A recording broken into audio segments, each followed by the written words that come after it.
Kite. I know a lot of y'all like to act hard and say you can handle any f***ed up anime, but let's keep it a buck. It's about time somebody's honest and admits, yeah, if I was put in some of these situations, I might be a little bitch about it. Starting with the 1998 OVA Kite. This one follows a young girl named Sawa whose parents were brutally murdered when she was a kid.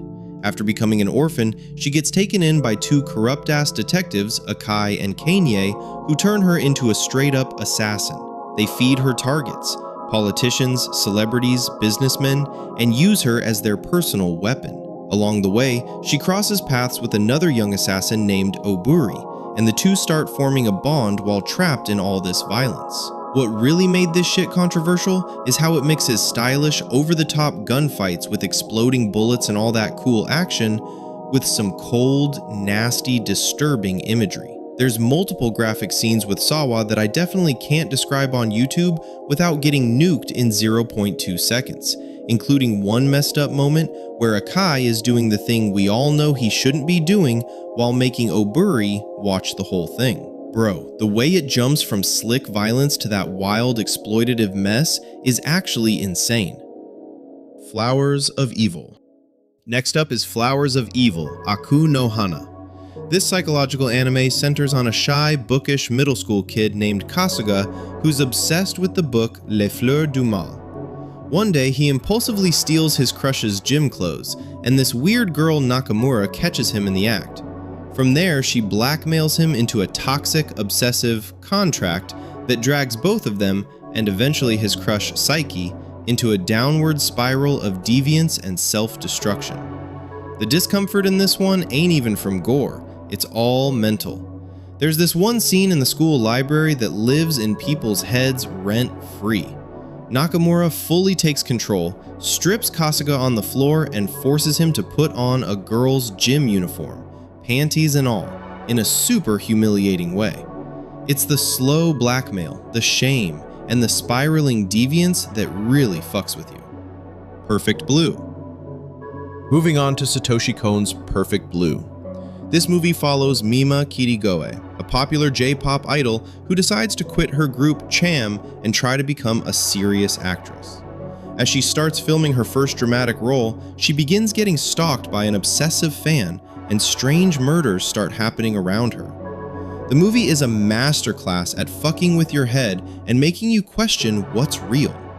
One of the most invasive scenes is when they're filming a certain scene for her new role that I'm not even gonna name cause YouTube would smack the hell out of me. The way it's shot makes it feel way too real, especially as Mima starts losing her damn mind between what's actually happening and what's in her head. Between the stalker harassment and the sudden brutal violence, this whole movie keeps you paranoid as hell about identity and safety.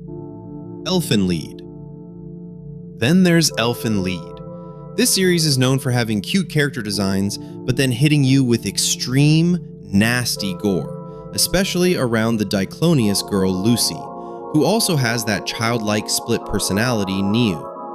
It follows Lucy, a mutant human with powerful invisible arms called vectors, who escapes from a secret research facility where she was being tortured and experimented on. She ends up being taken in by a kind college student named Kota and his cousin, but the government and other dangerous diclonius are hunting her down.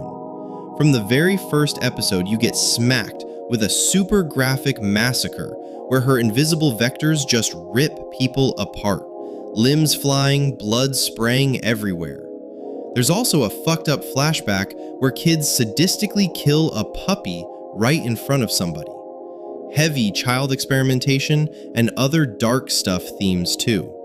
The whiplash between Niu being all innocent and playful and Lucy going full rage demon makes the gore hit even harder. Devilman Crybaby. Next is Devilman Crybaby. This wild Netflix series, directed by Masaki Yuasa, follows high schooler Akira Fudo and his mysterious friend Ryo Asuka.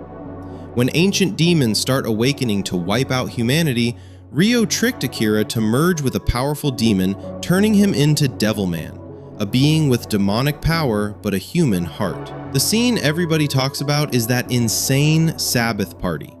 Ryo takes Akira to this underground rave in an old church full of drugs, loud music, and mad sexual energy. What starts as a crazy party quickly turns into straight nightmare fuel when demons start possessing people, bodies mutating, organs exploding, mass slaughter breaking out. The mix of sex, drugs, and blood in that psychedelic style is hypnotic, but also deeply disturbing as fuck. And yeah, that head on a stick scene, I'm not even going there. Midori, Shoujo Tsubaki.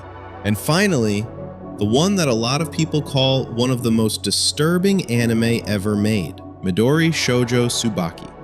It follows a young orphaned girl named Midori in pre-war Japan. After her mother dies, she gets tricked into joining a traveling freak show circus run by the cruel piece of shit, Mr. Arashi. The grotesque performers put her through constant beatings, stuff I'm not even going to touch with a 10-foot pole on this channel, and emotional torment with almost no break. There's this dwarf magician Wonder Masamitsu who takes her as his assistant, but forms a real creepy, let's not talk about it type situation with her. Plus the bandaged leper guy and the rest of the troupe all adding to the non-stop abuse. The movie is raw, ugly, and punishing as hell. It's got graphic animal cruelty and barely any hope or redemption. A lot of people can't even finish this shit. Whew, that was pretty fucking heavy, wasn't it? These 6 right here are not casual watches at all. These are the kind of anime that'll stay with you, sometimes in ways you really didn't want them to. Have you seen any of these? Which scene fucked you up the most or stuck with you the hardest? Let me know down in the comments. If you want me to talk about more disturbing, controversial, or straight up nasty anime, make sure you like the video, subscribe, and turn on notifications so you don't miss the next one. Take care of yourselves out there, and I'll see y'all in the next video. Peace.